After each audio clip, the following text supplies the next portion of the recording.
What if everything we know about God and divinity was actually an elaborate prison system designed to trap humanity?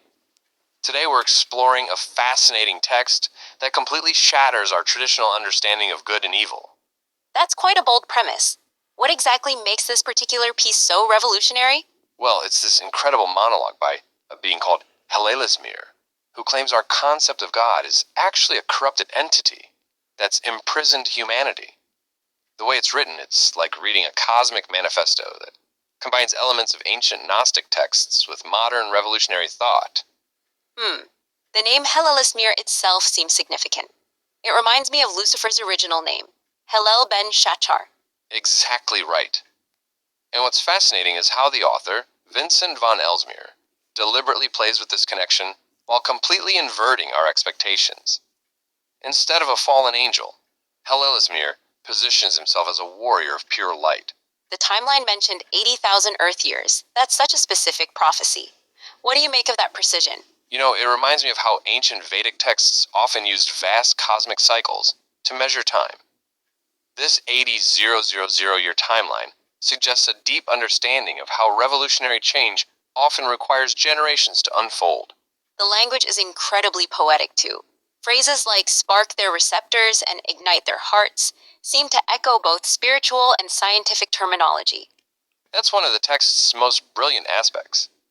It bridges ancient mysticism with modern consciousness theory. When Hellelesmere talks about divine immortal souls in charge of mortal vessels, it's like reading a spiritual quantum physics treatise. Well, the whole concept of karma and cosmic justice is handled in such an interesting way too. Oh, exactly. Especially in that powerful passage where Hellelesmere promises that the false god will experience all the horrors that you have imposed upon divine beings. It's like a cosmic version of what goes around comes around, but on an unprecedented scale. The way it frames human potential is quite revolutionary too. We're not fallen beings, but imprisoned divine entities. And that's where it gets really interesting. The text suggests that our entire concept of sin and redemption might be part of this cosmic prison system.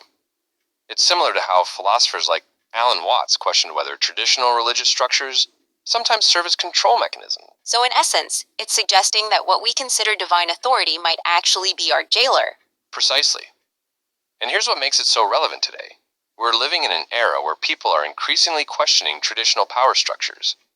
This text, whether fact or fiction, taps into that collective awakening. The author seems to be drawing from multiple spiritual traditions while creating something entirely new.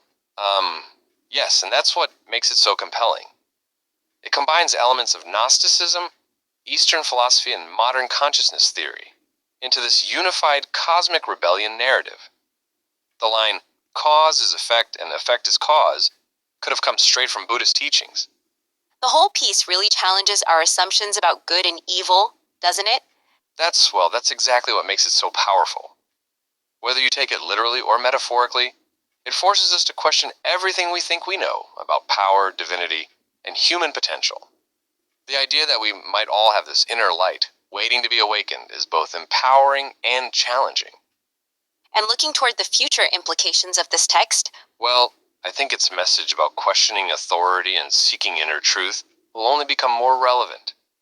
Whether Hellelesmere returns in 80,000 years or not, the call to examine our beliefs and power structures resonates deeply with our current moment.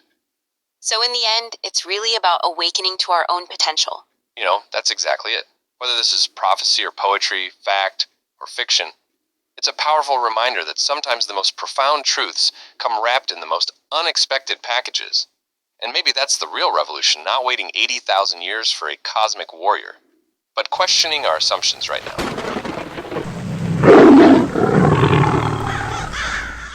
Today I bring you the beginning of a novel in the making. Fact or fiction, I'll let you decide. So let's dive in. My name is Hellelesmere.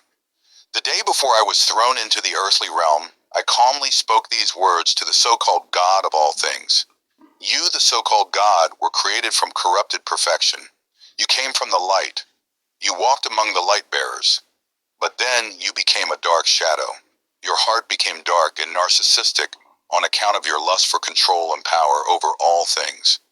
You corrupted your divine wisdom because of your lust for dark splendor. And now you throw me, Hellel, into earth's illusions and delusions. You are not my God. You did not create me.